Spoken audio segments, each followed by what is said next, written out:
ஓம் ஸ்ரீ தும்பிக்கையான் பாதம் என் சிறமேல் போற்றி. ஓம் ஸ்ரீ ஆறுமுக கடவுள் பாதம் என் சிறமேல் போற்றி.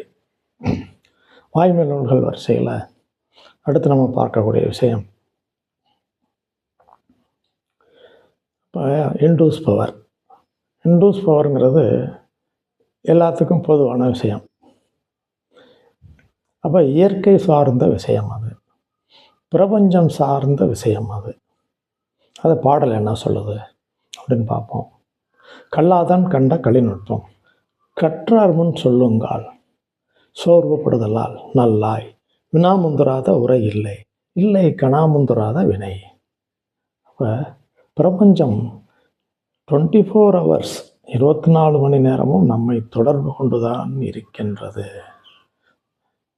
பிரபஞ்சத்தோடு நாம் தொடர்புகளோடு தான் இருக்கிறோம். அப்போ நம்முடைய தொடர்பும் பிரபஞ்சம் நம்மை தொடர்பு கொள்ளக்கூடிய விஷயத்தையும் சொல்லக்கூடிய விஷயந்தான் இந்த பாடல். இப்போ கல்லாதான் கண்ட கலிநுட்பம் இண்டூஸ் பவர். இப்போ இது கற்றறிந்தார்னு சொல்லிக்கிட்டு இருக்கிறாங்க இல்லையா. நான் டிகிரி ஹோல்டரு, நான் மாஸ்டர் டிகிரி ஹோல்டரு, நான் ஆய்வு நிலையில் கடந்தவன், என்னுடைய கல்வி நிலையே வேறு அப்படிலாம் சொல்லிக்கிட்டு இருக்காங்க இல்லையா. அது எல்லாமே இங்கே எடுபடாது. அந்த கல்வி வேற. அப்போ இது எதை பற்றி சொல்லக்கூடிய விஷயம்? இது அந்த கல்விக்கும் உலகியல் ரீதியாக இருக்கக்கூடிய கல்விக்கும் இந்த கல்விக்கும் வித்தியாசம் இருக்குது. அதான் கல்லாதான் கண்ட கலிநுட்பம். இதுக்கு கல்வி அறிவே தேவையில்லை. கல்லாதவர்கள், கற்றவர்கள், மரம் செடி கொடி தாவரங்கள், இயற்கை சூழ்நிலை, பட்சிகள், மிருகங்கள் எல்லாத்துக்குமே இந்த இண்டூஸ் பவர் இருக்குது அப்படின்னு தான் பாடல் சொல்லுது. கற்றார் முன் சொல்லுங்கள். அப்போ உலகியல் ரீதியாக நாங்கள் படித்தவர்கள் அப்படின்னு சொல்லிக்கிட்டு இருக்கிறாங்கல்ல, அவங்க முன்னாடி இந்த விஷயத்தை சொல்லும்போது ஏளனத்துக்குரியதாக ஆகிவிடும், நகைப்புக்குரியதாக ஆகிவிடும். அவங்க இதை ஒரு விஷயம் எடுத்துக்க மாட்டாங்க, இதை எள்ளி நகைப்பார்கள். ஆனால் உண்மை அது அல்ல. உண்மையான விஷயம் இதுதான். அப்போ இந்த விஷயத்தை சொல்லக்கூடிய எக்ஸ்பிரஷன் மெத்தட் இருக்கு இல்லையா, அதை எல்லா ஜீவராசிகளுமே தன்னுடைய மொழிகளில் வெளிப்படுத்திக்கிட்டு தான் இருக்கு. அதிகாலையில் நம்ம கேட்குறோமே சில பட்சிகளோட ஒலிகள், சூரிய உதயத்தை வெளிப்படுத்தக்கூடிய விஷயம். இந்த நேரம், இந்த டைம் ஆயிடுச்சு, சூரியன் உதயமாகிறதுக்கு தன் நாளிகை இருக்கிறது அப்படின்னு சொல்லக்கூடிய விஷயம். அப்போ புயல் வரக்கூடிய விஷயத்தை சொல்லக்கூடியது, மழை கனமழை பெய்யப்போகுது அப்படியே நுணல் தவளைகள் ஓசை இதை சொல்லக்கூடியது.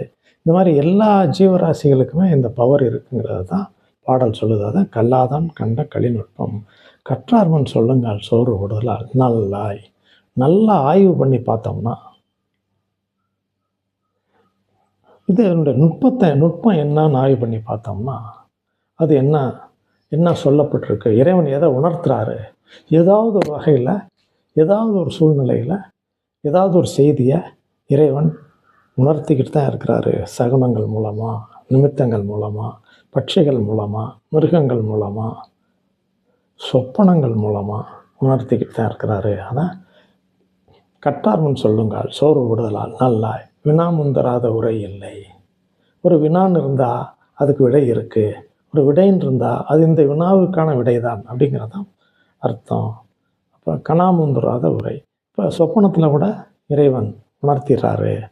அப்போ இந்த சொப்பனத்தின் அர்த்தம் என்ன, இந்த சொப்பனத்தோட பலன் எப்போ நடக்கப் போகிறது, எவ்வளோ காலத்துக்குள்ளே நடக்கும். அப்போ சொப்பனங்கள் வருகின்ற அந்த கால நிர்ணயத்தை பொறுத்து அந்த நடக்கக்கூடிய காலங்கள் வித்தியாசப்படும் அப்படிங்கிற மர்மங்களை சொல்லப்படக்கூடிய விஷயத்தை தான் இந்த பாடல் சொல்லுது.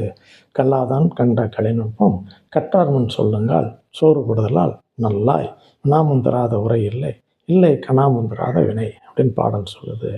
அப்போ இந்த விஷயங்கள் எல்லாமே நமக்கு ஒரே பாடல்களில் பலவிதமான கருத்துக்களை உள்ளடக்கி சொல்லக்கூடிய விஷயம். இதை நம்ம உணர்ந்து நம்ம தெரிஞ்சுக்கிட்டோம்னா நமக்கு அதை நாம் முன்னெச்சரிக்கையான சில விஷயங்களை அறிஞ்சிக்கிறலாம். அப்போ ஆப்த வாக்கியம், அடுத்த ஆப்த வாக்கியம் என்ன சொல்லுது அப்படிங்கிறத பார்த்துக்கலாம். அப்போ ஒரு சில கிரக சேர்க்கைகள் எப்படி இருக்குது, அப்போ 2 கிரகம் சேர்ந்து ஒரு வீட்டில் இருக்குது. அப்போ ஒரு பெண் ஜாதகம், ஒரு பெண் ஜாதகத்தில் இந்த அடிப்படையில் இது இருக்குது. அப்போ இந்த சுகஸ்தானம் இப்படி இருந்ததுனால சுகஸ்தானத்துக்குரிய அமைப்புகள், இப்போ கனவு நிலையாக இருந்தாலும் சரி, வசதி நிலையாக இருந்தாலும் சரி, வண்டி வாகனமாக இருந்தாலும் சரி, எப்படி அந்த பெண்ணுக்கு அமையும். அப்போ 7ஆம் வீடு எப்படி இருக்குது, குடும்பாதி எப்படி இருக்கிறாரு அப்படிங்கிற விஷயத்தெல்லாம் நம்ம பெண் ஜாதகத்தை வச்சு நம்ம அறிஞ்சிக்கிறலாம். 11ஆம் வீடு லாப வீடு எப்படி இருக்குது அப்படிங்கிறலாம் அறிஞ்சிக்கிறலாம்.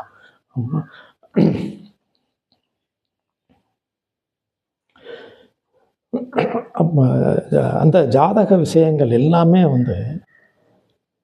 ஒரே சிம்பிளாக ஒரு வரி மாதிரி தான் தெரியும் நமக்கு. அப்போ சொல்லக்கூடிய விஷயங்களை நம்ம சாரம், அப்போ நவாம்சத்தை பார்க்கணும். நவாம்சத்தில் ராசி அதிபதி நவாம்சத்தில் எந்த நிலையில் இருக்கிறாரு, அப்போ நவாம்சத்தில் இருக்கக்கூடிய அம்சாதிபதி எந்த சாரத்தில் நிற்கிறாரு, அந்த சாரம் அதான் லார்டு, சப்லார்டு அப்படி சொல்லிக்கிட்டு இருக்கிறோம் இல்லையா. எல்லாமே ராசி அம்சம். இதை வச்சு நம்ம பார்த்து பலன் அறிஞ்சிக்கிறலாம். அப்போ பலன் சொல்லக்கூடிய விஷயங்கள் எல்லாமே 2 கட்டத்தை வச்சு நம்ம எல்லா விஷயத்தையும் சொல்லிக்கிறலாம். இப்போ ராசி கட்டத்தை மட்டும் வச்சு பார்த்து சொல்லலாம். இருந்தாலும் அது தோராய அமைப்பு. அம்ச கட்டம் இருந்தால்தான் அப்போ சாரநிலை என்னங்கிறத நம்ம ஆய்வு செய்ய முடியும். அறிஞ்சு அதுக்கு தகுந்தாப்புல பலனை சொல்ல முடியும்.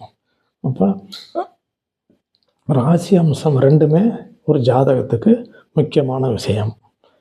இப்போ உங்களுக்கு ஜோதிடம் சம்பந்தமான விஷயங்கள் எதுவாக இருந்தாலும், எண்கணிதம், வாஸ்து எதுவாக இருந்தாலும் நம்மளை தொடர்பு கொள்ளலாம். உங்களுடைய நண்பர்களுக்கு அனுப்புங்க. சப்ஸ்கிரைப் பண்ணுங்கள். வாழ்த்துக்கள், ஆசீர்வாதம்.